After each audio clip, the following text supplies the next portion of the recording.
Atletico মাদ্রিদের মেট্রোপলিটনে এক নাটকীয় ম্যাচের সাক্ষী হলো ফুটবল বিশ্ব। চ্যাম্পিয়ন্স লিগে দ্বিতীয় সেমিফাইনালের প্রথম লেগে দুই দলের সতর্ক ফুটবলের মাঝে দুটি পেনাল্টি গোল।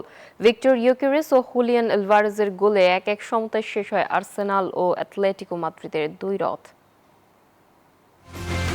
ইউরোপীয় ফুটবল মানে রোমাঞ্চ আর হাড্ডাহাড্ডির লড়াই। চ্যাম্পিয়ন্স লিগের দ্বিতীয় সেমিফাইনালে প্রথম লেগে আর্সেনাল ও অ্যাথলেটিকো মাদ্রিদ 1-1 গোলে ড্র করেছে। পুরো ম্যাচ জুড়ে দু দলের ছিল সতর্কতা ও কৌশলের লড়াই। প্রথমার্ধে মাঠে নেমে দুই দল গোলের সুযোগ তৈরি করতে পেরেছে খুব কমই, তবে 44 মিনিটে ম্যাচের নাটকীয়তা যোগ হয়। বক্সের ভেতর ফাউলের শিকার হন আর্সেনালের ভিক্টর ইউকেরেস। রেফারি পেনাল্টি দিলে তা থেকে 1-0 গোলের লিড নেয় মিকেল আর্তেতার শিষ্যরা। চ্যাম্পিয়ন্স লিগের সেমিফাইনালের প্রথম সুইডিশ হিসেবে গোল করার কীর্তি গড়েন এই স্ট্রাইকার। যুক্তরাষ্ট্রের এক নম্বর জিম চেইন গোল্ড জিম এখন আবারও বাংলাদেশে। বসুন্ধরা আবাসিক এলাকা ও বসুন্ধরা সিটি শপিং মলে।